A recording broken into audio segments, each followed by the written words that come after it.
সাব্বাস, একেই বলে সেনাবাহিনী।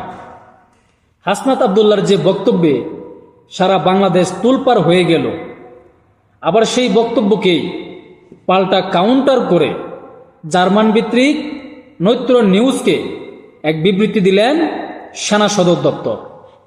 সেনা সদর দপ্তর বলছেন, আওয়ামী লীগের সংগঠিত একটি পক্ষের রাজনৈতিক পূর্ণবাসনে রাজি হতে সেনানিবাস থেকে চাপ পাওয়ার বিষয়ে হাসনাত আবদুল্লাহ যে দাবি করেছেন তা অস্বীকার করে তার রাজনৈতিক স্ট্যান্ডবাজি বলে মন্তব্য করেছেন সেনা সদর দপ্তর।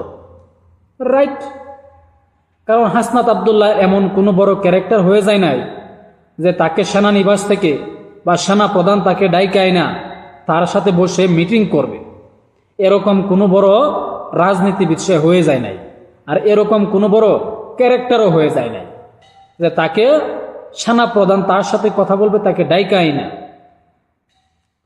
শনিবার নৈত্র নিউজকে দেওয়া এক বিবৃতিতে এই মন্তব্য করেছেন সেনা সদর। সেনা সদরের বক্তব্য, সেনা প্রধান ওয়াকারুজ্জামানের সাথে 11 মার্চ বৈঠক হয়েছে, তবে হাসনাত আবদুল্লাহকে ডেকে নিয়ে যাওয়া এবং আওয়ামী লীগ পূর্ণবাসনে তাদের প্রস্তাব চাপ দেওয়ার বিষয়টা অস্বীকার করেছে সেনা সদর দপ্তর। বরং হাসনাত আবদুল্লাহ ও সার্জিস আলমের তাদের আগ্রহে 11 মার্চ বৈঠকটি অনুষ্ঠিত হয়েছিল। পরবর্তী সময় ভারতের পরিকল্পনা, সেনানিবাস, সেনাপ্রধান, আওয়ামী লীগ মানে রিফাইন্ড আওয়ামী লীগ এগুলা যুগটুক করে যে গল্প তৈরি করা হয়েছে তা একটি হাস্যকর বিষয় এবং অপরিপক্ক গল্পের সমাবার। তো হাসনাত আবদুল্লাহ দাবি করছে যে সেনানিবাস থেকে তাদেরকে ডাকা হয়েছে, তারা সেখানে গেছে এবং সেনানিবাস থেকে তাদেরকে রিফাইন্ড আওয়ামী লীগের জন্য চাপ দেওয়া হয়েছে। কিন্তু তাকে পাল্টা কাউন্টার করছে কে? সার্জিস আলম, যে না, সেনানিবাস থেকে বা সেনাপ্রধান আমাদেরকে ডাকে নাই, আমাদের আগ্রহেই বৈঠকটা হয়েছিল, আমরাই গিয়েছিলাম সেনাপ্রধানের সাথে কথা বলতে।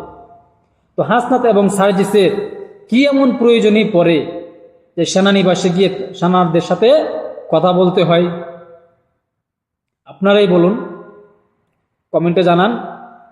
আর হাসনাত আবদুল্লাহ, সার্জিস এরা এরকম কোনো রাজনৈতিক নেতা হয়ে যায় নাই যে তাদের সাথে সেনা প্রধানের বসতে হবে।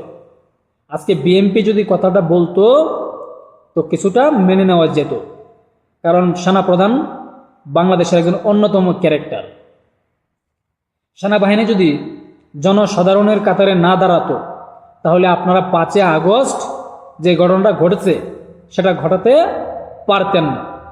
অবশ্যই সেনাবাহিনীর দেশপ্রেম আছে বলে দেশের স্বার্থে সেনাবাহিনী এবং সেনাপ্রধান ছাত্রদের পাশে এসে দাঁড়িয়েছিলেন, না হলে আজকে আপনারা নেতৃত্ব দিতে পারতেন না।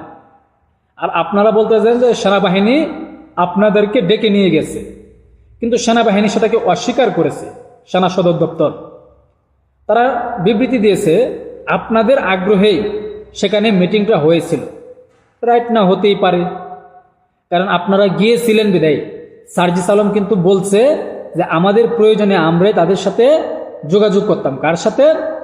সেনা প্রধানের মিলিটারি অ্যাডভাইজারের সাথে SMS কথা হতো, আদান প্রদান হতো।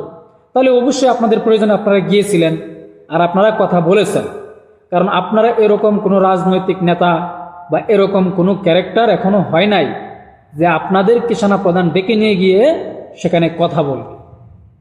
তো দেখা যাক, সেনা প্রধান কিন্তু আপনাদেরকে পাল্টা কাউন্টার দিয়ে দিচ্ছে। এখন আপনারা কি করেন? অপেক্ষায় রইলাম। আসসালামু আলাইকুম।